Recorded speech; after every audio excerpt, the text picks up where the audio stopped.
నమస్తే. ప్రస్తుతం మనతో పాటు ప్రముఖ ఆధ్యాత్మికవేత్త, జ్యోతిష్య వాస్తు పండితులు బ్రహ్మశ్రీ డాక్టర్ గుండెపూడి శివ సుధీర్ శర్మ గారు మనతో ఉన్నారు.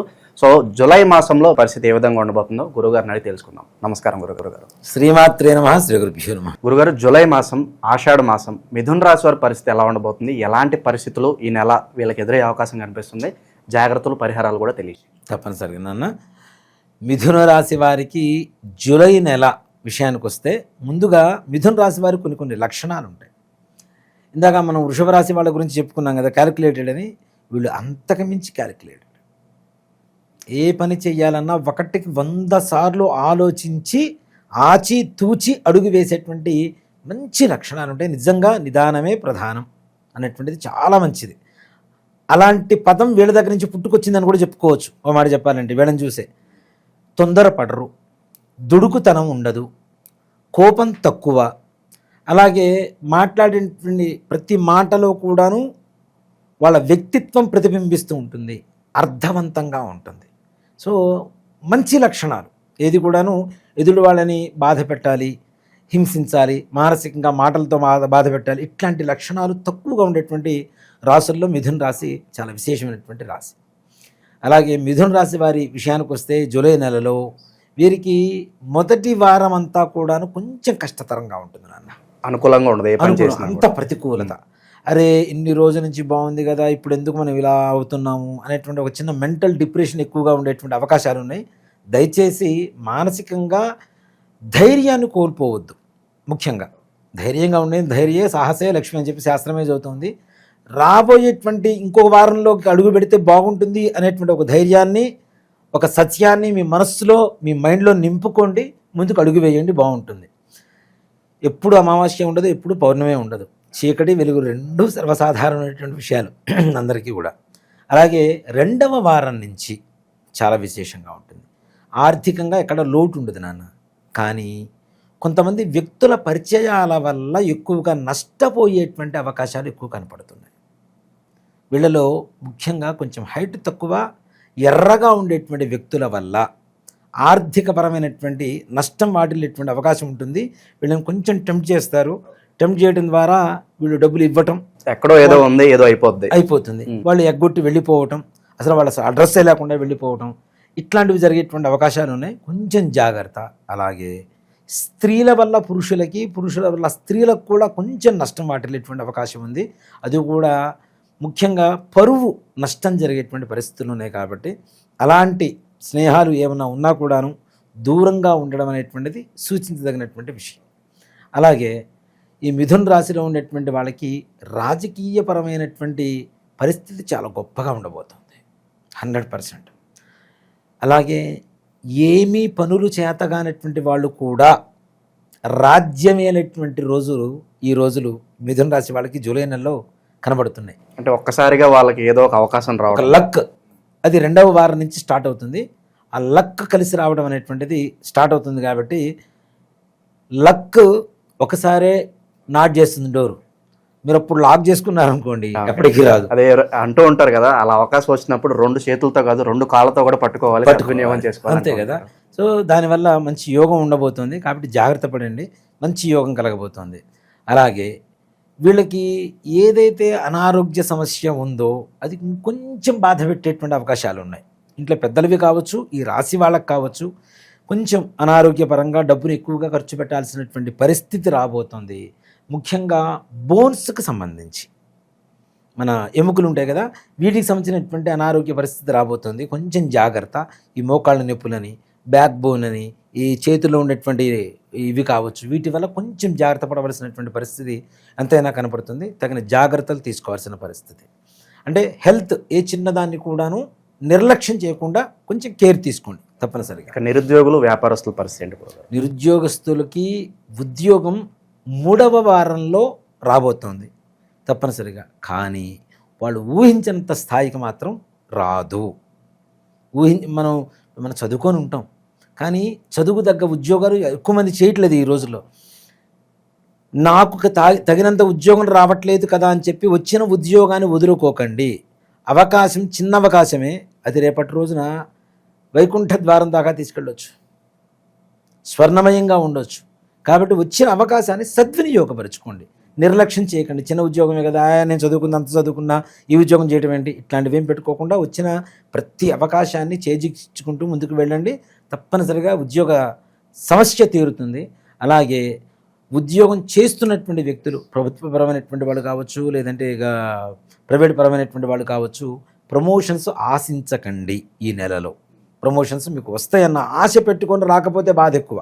కాబట్టి వాటి మీద పెద్దగా శ్రద్ధ చూపించడం కానీ ఏం చేయకండి. ప్రమోషన్స్ కాకుండా ట్రాన్స్ఫర్స్ కూడా మీకు ప్రతికూలంగా ఉండేటువంటి అవకాశాలు ఉన్నాయి. అనుకూలం కాదు, ప్రతికూలంగా ఉంటాయి. కాబట్టి ట్రాన్స్ఫర్స్ వచ్చినప్పుడు ప్రశాంతంగా వాటిని అవాయిడ్ చేసేసేయండి. హాయిగా నెక్స్ట్ తదుపరి వచ్చేటువంటి వాటిని ఏదైనా ఉపయోగించుకోవడానికి అవకాశం ఉంటుంది. ఆషాఢ మాసం అయినప్పటికీ గురుగారు శుభకార్యాలకి ప్రయత్నం చేసుకోవచ్చు అంటారా? తప్పనిసరిగా నాన్న. ఇక్కడ పూర్వకాలంలో అంటే ఆషాఢ మాసంలో పెళ్లి చూపులు చూడాలన్నా, పెళ్లి సంబంధాలు మాట్లాడుకోవాలన్నా, ఇంటి రిజిస్ట్రేషన్ చేసుకోవాలన్నా, ఇట్లాంటివి ఇల్లు కొనాలన్నా, అడ్వాన్స్లు ఇవ్వాలన్నా ఇచ్చేవాళ్ళు కాదు. ఇప్పట్లో ఆషాఢ మాసాన్ని అడ్వాన్స్ని ఇవ్వను, నేను పెళ్లి సంబంధాలు చూసుకోను అంటే ఈ అమ్మాయిని ఎవరో ఒకటి చేసుకొని పోతారు, ఈ అబ్బాయిని ఇంకోళ్ళు చేసుకొని పోతారు, ఆ ఇంటిని ఇంకోళ్ళు ఎవరో కొనేస్తారు కదా. కొంచెం త్వరపడాల్సిన పరిస్థితులు ఇప్పుడున్న పరిస్థితి, అంతకుముందు ఉన్నటువంటి పరిస్థితులు కాదు కదా. అంతకుముందు ఇళ్ళు ఎక్కువ ఉండేది, జనాభా తక్కువ ఉండేవాడు. ఇప్పుడు జనాభా ఎక్కువయ్యారు, ఇళ్ళు తక్కువైనాయి. అట్లానే అమ్మాయిలు అబ్బాయిల విషయంలో కూడా, వివాహ సంబంధ విషయాల్లో కూడా కొంచెం అలాంటి పరిస్థితులు ఉన్నాయి. కాబట్టి అలాంటివి అవాయిడ్ చేసుకుంటూ వెళ్ళాలి అంటే ఉన్న వాటిల్లో మంచి రోజు చూసుకుంటూ తప్పనిసరిగా ఏదైనా బయట హోటల్స్లోనో, టెంపుల్స్లోనో ఎక్కడన్నా కలిసి మాట్లాడుకొని ఉండడం అనేటువంటిది మంచిది. వైవాహిక జీవితం పరిస్థితి గురుగారు, వైవాహిక జీవితం కూడా భార్యతో చిన్న చిన్న గొడవలు వస్తాయి, కానీ తొందరగా సమసిపోతాయి. ఈ చివరి వారంలో చిన్న చిన్న సమస్యలు వస్తాయి, కానీ ఇద్దరి మధ్యలో మరలా అండర్స్టాండింగ్ పెరుగుతుంది, అవగాహన పెరుగుతుంది. తద్వారా ఉండేటువంటి చిన్న చిన్న సమస్యలు కూడా తొలగిపోతాయి. కానీ ఖర్చుకు ఎక్కువగా ఉంటుంది, ఆదాయం తక్కువగా ఉంటుంది. కాబట్టి అంతకుముందు దాచిపెట్టుకున్న డబ్బును కూడా నిదానంగా, ప్రశాంతంగా 1-2 సార్లు ఆలోచించి స్టెప్ వేయండి. ఖర్చు పెట్టడం కూడా నిదానంగా ఖర్చు పెట్టండి. రాజకీయపరమైన వ్యక్తుల గురించి చెప్పుకున్నాం.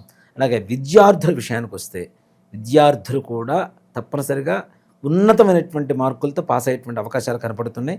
కొంచెం శ్రద్ధ చూపిస్తే చాలు, ఇంకే రకమైనటువంటి ఆలోచనలు అక్కర్లేదు వీళ్ళకి. తప్పనిసరిగా మంచిగా ముందుకు వెళ్ళేటువంటి అవకాశాలు ఉన్నాయి. దాంతోపాటుగా రియల్ ఎస్టేట్ రంగం వాళ్ళు, వీళ్ళకు కూడా మనం ఇంతకాలం ఇప్పుడు రియల్ ఎస్టేట్లో కూడా ఒక స్థాయి ఇది ఉంటాయి నాన్న. కొంతమంది చిన్న చిన్న వ్యాపారం, కొంతమంది పెద్ద వ్యాపారం. ఈ చిన్న చిన్న వ్యాపారం చేసే వాళ్ళు కూడా పెద్దవాళ్ళతో పరిచయాలు ఏర్పడతాయి. తద్వారా వీళ్ళ స్థాయి కూడా పెరుగుతూ ఉంటుంది. ఇప్పుడు మన పక్కన ఎవరుంటే వాళ్ళని బట్టి మన స్థాయి పెరుగుతూ ఉంటుంది చాలా వరకు, అవునా? సో మంచివాడు ఉంటే మంచివాడు, చెడ్డవాడు ఉంటే చెడ్డవాడు, ధనికుడు ఉంటే ధనికుడు, బీదవాడు ఉంటే బీదవాడు. అంటే జనాల దృష్టి, సామాజిక దృష్టి అలా ఉంది. కాబట్టి అలాంటి పరిస్థితులు, మంచి గొప్ప గొప్ప పరిచయాలు ఏర్పడతాయి. తద్వారా వాళ్ళకి ఆర్థికపరమైనటువంటి లాభం చేకూరుతుంది. మంచి ఆర్థికమైనటువంటి సంతోషకరమైనటువంటి సంపాదనతో ఉంటారు రియల్ ఎస్టేట్ రంగం వాళ్ళు కూడా. అలాగే విదేశీ ప్రయాణం చేయాలి అనుకునేటువంటి వాళ్ళకి, ముఖ్యంగా విదేశీ ప్రయాణం చేయాలి అనుకునేటువంటి వాళ్ళకి కేతుగ్రహ స్థితి, శుక్రగ్రహ స్థితి తప్పనిసరిగా చాలా అవసరం. ఇది ఇప్పుడు మిథున రాశి ప్రకారం వీళ్ళు తప్పనిసరిగా వెళ్తారని చెప్పవచ్చు. కానీ వాళ్ళ వ్యక్తిగత జాతకాన్ని కూడా చూస్తేనే ఏదేమైనా వీళ్ళు విదేశం వెళ్ళడం పెద్ద సమస్య కాదు నాన్న. వెళ్ళి అక్కడ ఉండగలుగుతారా, స్థిరపడగలుగుతారా, వీళ్ళు అనుకున్నటువంటి చదువును పూర్తి చేయగలుగుతారా, మంచి ఉద్యోగం పొందగలుగుతారా, వివాహం విషయంలో కూడా ఏ టైంకి ఆ యోగం ఉందనేది కూడా మనము తప్పనిసరిగా. ఇక్కడ ముఖ్యంగా నిజంగా మంచి ప్రశ్న అడిగారు నాన్న. వివాహం అనేటువంటిది చాలా ప్రధానమైనటువంటి అంశం. ఒక ఉద్యోగం పోతే ఇంకో ఉద్యోగంలో చేరతాం, ఒక స్నేహితుడు పోతే ఇంకో స్నేహితుడు వస్తాడు కదా. కానీ వివాహ విషయం అలా కాదు కదా, జీవితంలో ఒక్కసారి చేసుకునేటువంటిది కదా. ఇది కొంతమంది రాంగ్ టైంలో స్టెప్ వేస్తున్నారు నాన్న. చాలామంది దగ్గర జాతకాల్లో చూస్తున్నాను నేను. అసలు ఈ టైంలో ఇక్కడ మనకి ఎంతసేపటికి అమ్మాయికి అబ్బాయికి గ్రహస్థితి బాగుందా లేదా, కలుస్తుందా లేదా, గ్రహ సంపత్తి బాగుందా లేదా అని చూస్తున్నారు. కానీ అమ్మాయికి కానీ అబ్బాయికి కానీ కరెక్ట్ అయినటువంటి సమయంలో మనం వివాహం చేస్తున్నామా లేదా అనేటువంటిది ఎవ్వరు గమనించట్లేదు. అంటే కంపాటబిలిటీ ఏ టైంలో మ్యాచ్ అవుతుంది, కరెక్ట్ టైమా కాదా, మ్యాచ్ అవ్వటం ఒకటి. మ్యాచ్ అయిన తర్వాత కూడా వీళ్ళకి ఒక చెబుతున్నానన్న, రాహు మహర్దశలో శని అంతర్దశ అబ్బాయికి జరుగుతుంది. ఈ సమయంలో జరిగిన పెళ్ళిళ్ళు ఎక్కడా కూడా సఖ్యతగా ఉన్నట్టు దాఖలాలు. కొన్ని మహర్దశ అంతర్దశల్లో అవి కూడా వాళ్ళు జాతకంలో ఏ స్థితిలో ఉన్నారు, ఏ స్థాయిలో ఉన్నారు, ఏ స్థానంలో ఉన్నారు, దాన్ని బట్టి ఈ మహర్దశ అంతర్దశ ప్రభావం కూడా ఉంటుంది. పెళ్లి ఫోటోలు వీడియోలు వచ్చేలోపు విడిపోతున్నారు చాలా మంది నాన్న. నిజంగా నాకు తెలిసిన అట్లాంటివి చాలా ఉన్నాయి. 2 నెలలు 3 నెలలు మహా అయితే 3 రాత్రులు ఒక్క రాత్రితో జీవితాల్ని వాళ్ళు ఇది చేసుకొని డిసైడ్ అయిపోతున్నారు చాలామంది కూడా. అదేదో ముందు డిసైడ్ అవ్వడానికి అదే చెప్తా. వివాహం జరిగేటువంటి సమయం ఇక్కడ సింపుల్ ఒక మాటలో చెప్పాలి అంటే, ఇప్పుడు రాహులో శని జరుగుతుంది అనుకుందాం నాన్న, అబ్బాయికి వివాహం ఆ సమయంలో జరిగింది. ఇక్కడ రాహుగ్రహం శనిగ్రహం బాగలేదు అని చెప్తున్నాము అంటే దాని అర్థం ఏంటి? వాళ్ళు మన పక్కన వచ్చి కూర్చోరు కదా. ఆ లక్షణాలు కలిగినటువంటి వ్యక్తుల్ని మన జీవితంలోకి జొప్పిస్తారు, తీసుకొస్తారు. వాళ్ళు ఎంతవరకు పర్మనెంట్గా ఉంటారు మనతో అనేటువంటిది మనం ఆలోచించుకోవాలి. ఆ మహర్దశ అయిపోగానే వాళ్ళు వెళ్ళిపోతున్నారు, అవునా? సో కాబట్టి అది జరిగేటువంటి వివాహ సమయం ఏదైతే ఉంటుందో మహర్దశ అంతర్దశలు కానీ వాళ్ళ గ్రహస్థితి కానీ ఇది కూడా పర్సనల్గా వాళ్ళ జాతకం చూసుకొని మాత్రమే ముందుకు అడుగు వేయండి. కాబట్టి అలా చూడకపోబట్టే ఇప్పుడున్నటువంటి రోజుల్లో ఎక్కువగా డివోర్స్ అనేటువంటిది మనం చూస్తున్నాం. బాధలు పడుతున్నారు, కొంతమంది అడ్జస్ట్ అవుతున్నారు, అబ్బాయిలు అడ్జస్ట్ అవుతున్నారు, కొన్ని చోట్ల అమ్మాయిలు అడ్జస్ట్ అవుతున్నారు. అసలు అడ్జస్ట్ అవ్వలేనటువంటి జనరేషన్ వచ్చేసింది ఇప్పుడు. సో కాబట్టి ఇప్పుడు జాతకాలు అనేటువంటిది దృఢంగా చూసుకోవాల్సినటువంటి పరిస్థితి తప్పనిసరిగా. పితృదోషాలు ఉన్నాయని చెప్పి చాలా వరకు కూడా అడుగుతున్నారు. అవునన్నా, పితృదోషం, స్త్రీశాపం వీటి వల్ల అత్యధికమైనటువంటి బాధలు అనుభవిస్తున్నారు. ఇలాంటి వాటికి ఒకటే పరిహారం చూస్తుంటాం, one and only solution remedy అనుకోవచ్చు అంతే. ప్రపంచంలో ఎవరు ఎన్ని ఇప్పుడు నేను సుధీర్ శర్మ ఉన్నానండి, సుధీర్ శర్మ లాంటివాడే సుధీర్ శర్మ కాడు కదా. ఇది కూడా అంతే. చాలామంది చాలా రకాల ప్రయత్నాలు చేస్తున్నారు. అంటే ఎవరికి తోచిన విధంగా వాళ్ళకు చెప్తే అది నిజమైపోదుగా. నిజం చెప్పడమే నిజం కదా. నాకు తోచింది చెప్తే నిజం కాదు, నిజాన్ని చెప్పగలిగితే నిజం అవుతుంది. దీన్ని రకరకాలుగా మారుస్తూ ఉన్నారు. కానీ గోకర్ణంలో ఉండేటువంటి మోక్షనారాయణ బలి ఏదైతే ఉంటుందో అది అమావాస్య రోజున ఎవరైతే చేయించుకుంటారో వాళ్ళకి సంపూర్ణమైనటువంటి పితృదోష స్త్రీశాప నివారణ, తద్వారా కనీసం వచ్చే సంవత్సరం నాటికి పూజ చేయించుకున్న రోజు నుంచి సంవత్సరం నాటికి వాళ్ళ జీవితం మారటం అనేది తథ్యం తథ్యం సత్యం సత్యం పునఃసత్యం. దాంట్లో ఏ రకమైనటువంటి అనుమానం లేదు నాన్న. దాంట్లో ఎంత గొప్పగా ఉంటుందో అంత గొప్పగా ఉంటుంది.